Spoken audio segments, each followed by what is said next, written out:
اکثر یہ بات کہی جاتی ہے اصال ثواب کے لیے، اصال ثواب کے لیے قرآن خوانی کی جا رہی ہے اور یہ سب چیزیں. اصال ثواب کیا ہے اور کس طریقے سے جو ہے وہ یہ کام کیا جا سکتا ہے؟ ثواب کے معنی ہوتے ہیں ریوارڈ کسی بھی چیز کا. سکسیس آپ کو جو ملتی ہے اس کی سرٹیفیکیشن، یا اس کے بدلے میں آپ کو کوئی پیسے، کوئی جائیداد، کوئی یعنی whatever reward you are getting out of doing something. Okay, کسی چیز کرنے کے ٹھیک ہے، اس کو ثواب کہتے ہیں. ایصال وصل سے ہے، وصال سے ہے. وصل main attachment, having attachment with reward, ایصال ثواب.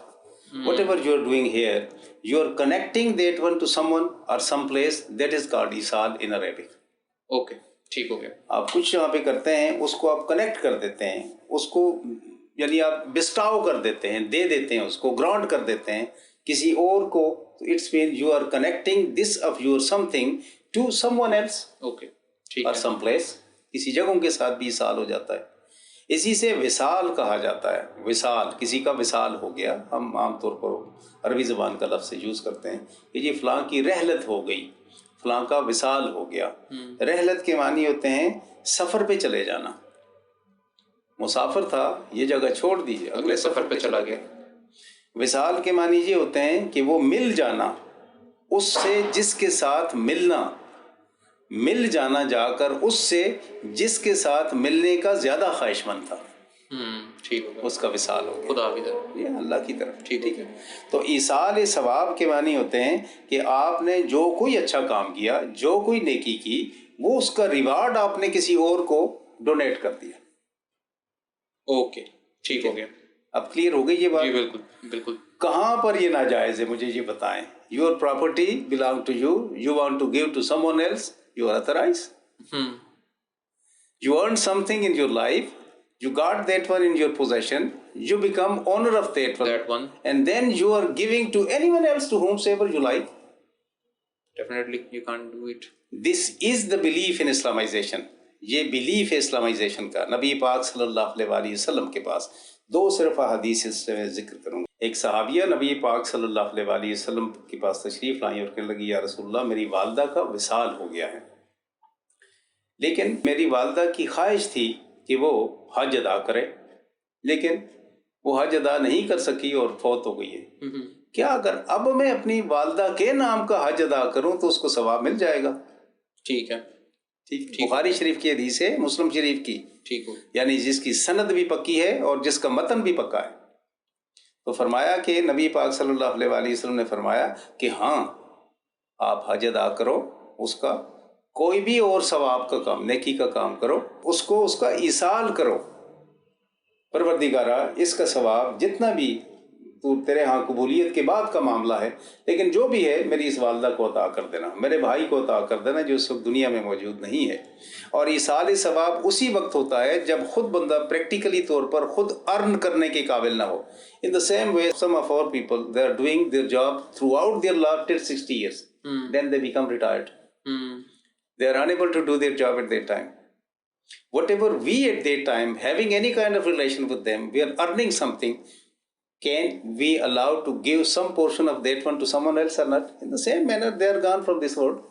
They are no more in this world. They are died. They are in the heaven, waiting upon descent on the day of judgment. And whatever you want to give to them at this place, that is their part and that is going to attach with them. نبی پاک صلی اللہ علیہ وسلم کی ایک اور حدیث مبارکہ میں عرض کرتا ہوں.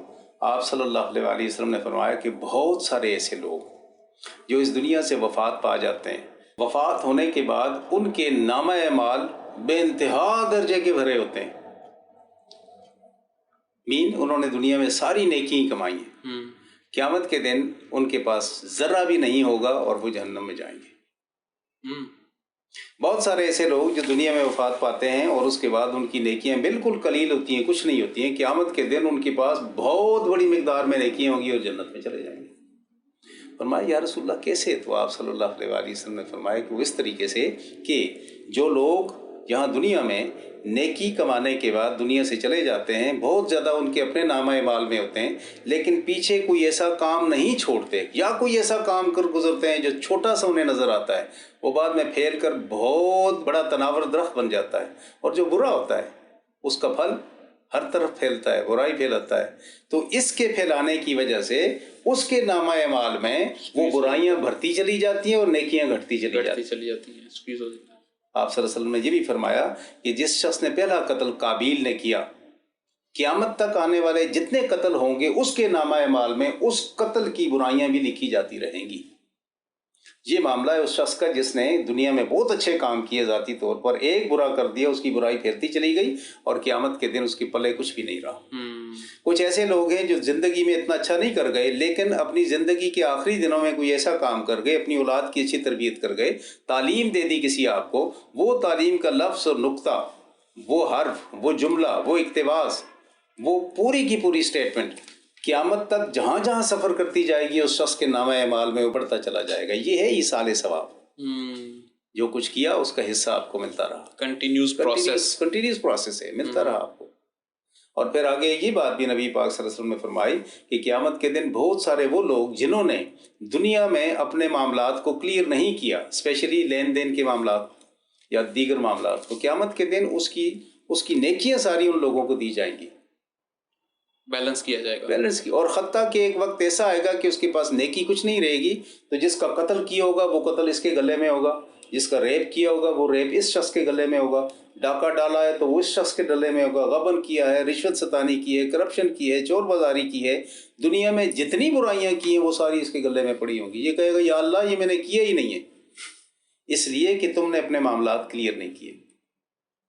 جب یہ ساری باتیں کلیئر ہیں تو ہم لوگ اپنے طور پر صرف اپنی شدنیاں بڑھانے کے لیے کیوں ان باتوں کو خواہ اجاگر کرتے رہتے ہیں جی کہ ایصال ثواب نہیں ہوتا۔ یہ کھانا پینا لوگ جب کھاتے ہیں اس کے لیے کسی کے اللہ کے نام پر، تو اس کا آپ ثواب کسی کو پہنچاتے ہیں، نہیں پہنچتا۔ وہ ایک صاحب بیٹھے ہوئے تھے، ان کے پاس کوئی شخص گیا اور کہنے لگا جی ایصال ثواب کا کیا مسئلہ ہے، یہ تو کیسے پہنچتا ہے؟ تو انہوں نے سر اس طرح اٹھایا اور اس کے بعد اس کو کہا کہ تمہارا باپ بہت بڑا نالائق تھا، ناہنجار تھا، ڈس ریسپیکٹفل تھا، ان آنرڈ پرسن تھا، ڈس آنیسٹ تھا وہ۔